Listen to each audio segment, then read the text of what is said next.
Even though Nocturnal doesn't desire worship in the traditional sense, the Twilight Sepulcher propagated a small group of priests. Of course, they'd never come into direct contact with Nocturnal, but they insisted they had her favor. As part of their duties, the priests created all sorts of baseless rituals and ceremonies, all on Nocturnal's behalf. These priests weren't a threat to the Skeleton Key, or the conduit to Nocturnal's realm, so they would tolerate it. One of their ceremonies involved the Pilgrim's Path, a so-called test of worthiness. If a pilgrim was able to complete the path, it was said that they would live forever in Twilight. What that means is anyone's guess. The conduit to Nocturnal's realm, the realm of Everglow, has been in Skyrim, well, longer than recorded history. The Twilight Sepulcher was constructed around it by Man and Myr in order to shield it from those who would exploit its power. It's through this conduit that we're given Nocturnal's greatest gift, our luck. What she gains in return is a complete mystery. I've been a Nightingale for a very long time. I sold my allegiance to Nocturnal in exchange for many profitable years of thieving. Falling in love with Gallus was wrong. It was a distraction that allowed the Sepulchre to be desecrated, and it likely cost him his life. Until the key is returned, I will never set foot inside that place again.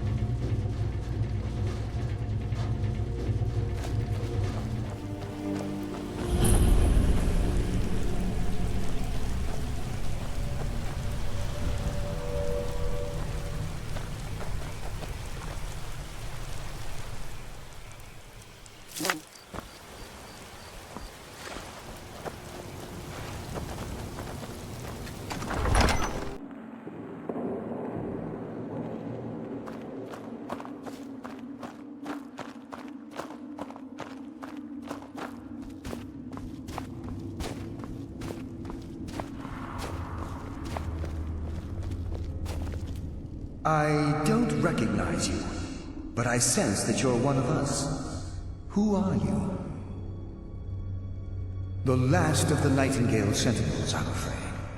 I've defended the Sepulchre alone for what seems like an eternity.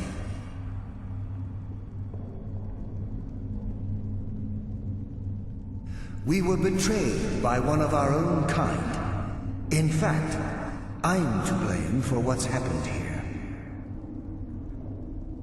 I was blinded by dark treachery masquerading as friendship.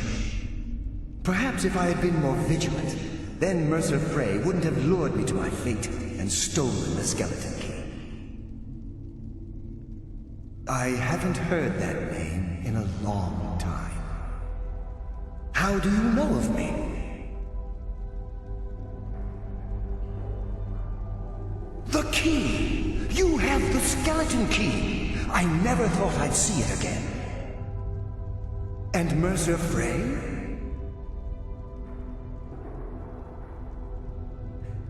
Then it's over, and my death wasn't in vain.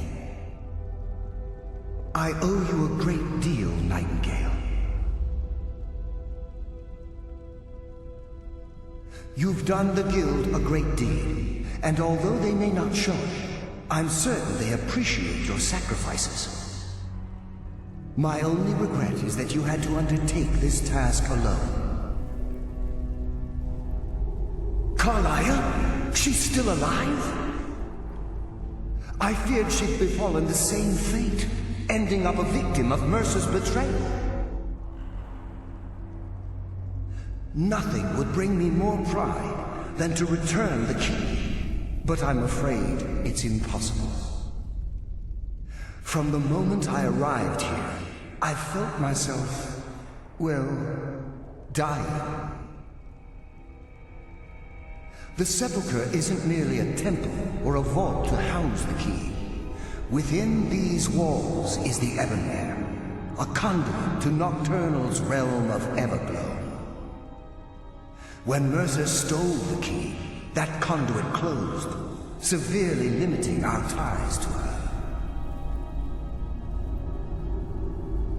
I'm afraid so. I'm weakening, and I can feel myself slipping away. The years without restoration of my power have taken their toll. Whatever damage has been caused can only be corrected by following the pilgrim's path to the Ebonmere and replacing the key.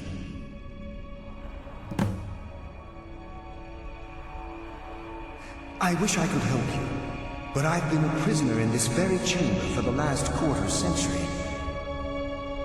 The only possible help I've come across are the remains of some poor fellow who is trying to follow in your footsteps. Perhaps his journal can help?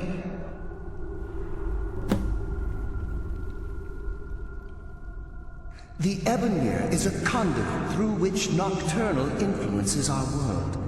Not through magic or blessings, but purely through luck.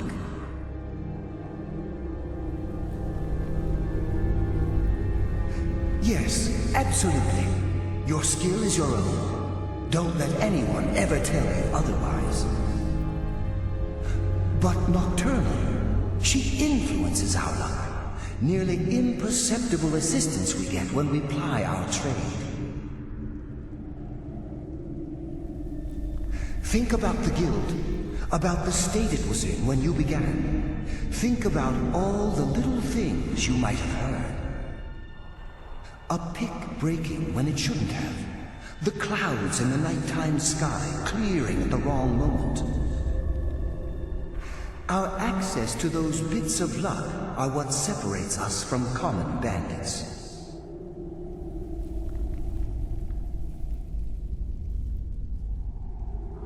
Precisely. There are a few who still call Nocturnal Lady Luck, and for good reason.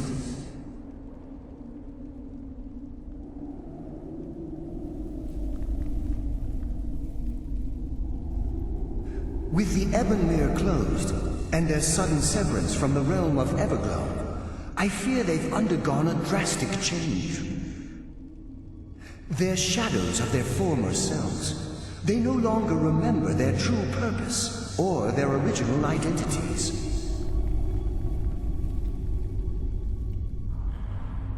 My spirit didn't manifest itself in the sepulcher immediately. So, fortunately, I wasn't present when the Ebonmere was sealed. However, ever since that day, I've felt my power waning, slowly draining away.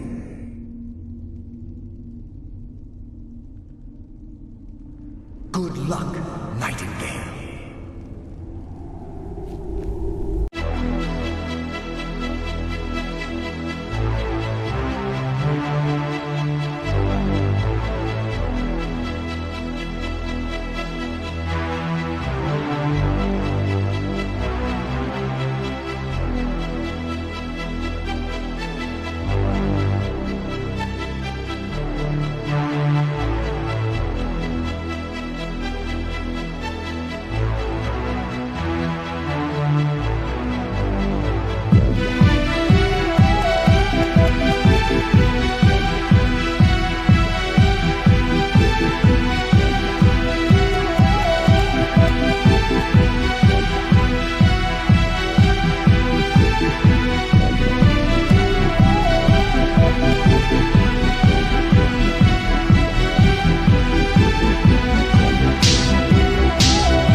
What do we have here? It's been a number of years since I've set foot on your world. Or perhaps it's been moments. One tends to lose track. So, once again, the key has been stolen, and a champion returns it to the Sepulcher. Now that the Ebonmere has been restored, you stand before me awaiting your accolades. A pat on your head, a kiss on your cheek. What you fail to realize is your actions were expected and represent nothing more than the fulfillment of your agreement. Don't mistake my tone for displeasure. After all, you've obediently performed your duties to the letter. But we both know this has little to do with honor and oaths and loyalty. It's about the reward, the prize. Fear not. You'll have your trinkets, your desire for power, your hunger for wealth. I bid you to drink deeply from the Ebonmere mortal, for this is where the agent of Nocturnal is born. The oath has been struck, the die has been cast, and your fate awaits you in the Everglow. Farewell, Nightingale. See to it that you stay this time, won't you?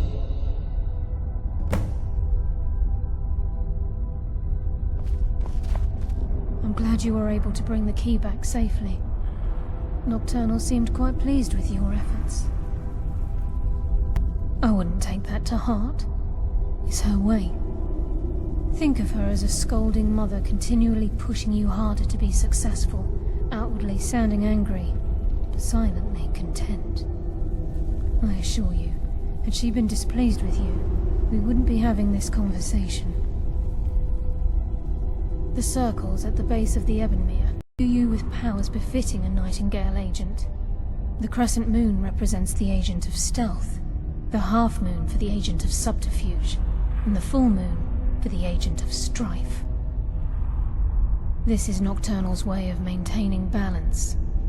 If you ever feel the need to change your abilities, you can return to the Sepulcher and step onto a different circle.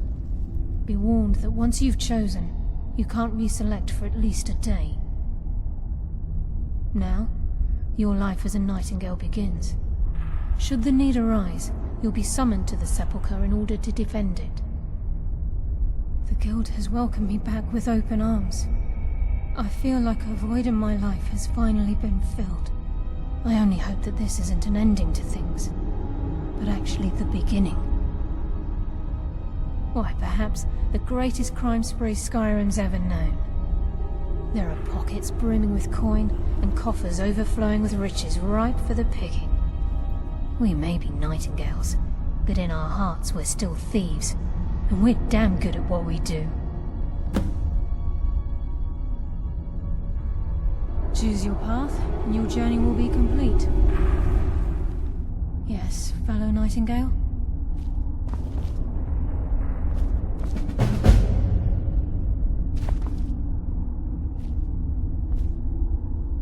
Carlisle? Gallus!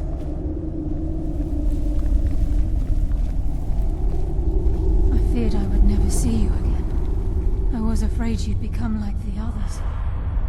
If it were not for the actions of this Nightingale, your fears would have come true. He honors us all. What will you do now, my love? Nocturnal calls me to the Everglow. My contract has been fulfilled. Will I ever see you again? When your debt to Nocturnal has been paid, we'll embrace once again. Farewell, Gallus. Eyes open. Walk with the shadows. Goodbye, Carlisle.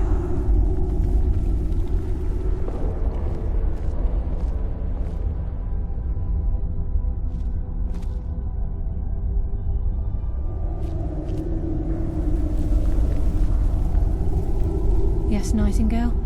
What is it? Gallus's oath has been paid. His actions have satisfied the terms. Now his spirit becomes one with the Evergloam, the realm of perpetual twilight and the cradle of shadow. No, not gone. He's become one with the shadows. This is the greatest honor a nightingale can possibly achieve. In death, he's become a part of that which we used to live. Absolutely. When we say, walk with the shadows, we are asking those nightingales who have passed on to protect us. It's believed that they are literally what guides our uncanny luck, by placing their hands in ours. That's why the Ebonmere needed to be reopened. Without it, there's no way Nocturnal was able to allow them through. I've decided to make my home at Nightingale Hall. Since it's your home as well, I hope to see you and Brynjolf there. Of course, I may visit some of Skyrim's cities to acquire things from time to time. Can't afford to get rusty now, can we? Farewell. Eyes open, and walk with the shadows. It's good to see you in one piece, lad. It's good to see you in one piece, lad. I just wanted to give you a proper thank you for everything you've done. The guild is back on its feet again, and on its way to a prosperous future. What's become of the skeleton key? That's it then. After all those years of helplessly watching the guild decline. But enough of that. I'm confident that with you in charge, we'll soon have more gold than we could possibly spend. I'll be down here, trying to coordinate everything with Delvin and Vex, to make sure the coin keeps flowing, and no one skims. If you still feel like doing some jobs, I'm sure Delvin and Vex have more than their fair share to give out. Either way, it's been a pleasure, my friend. Here's to the future of the guild. May it last another 1,000 years.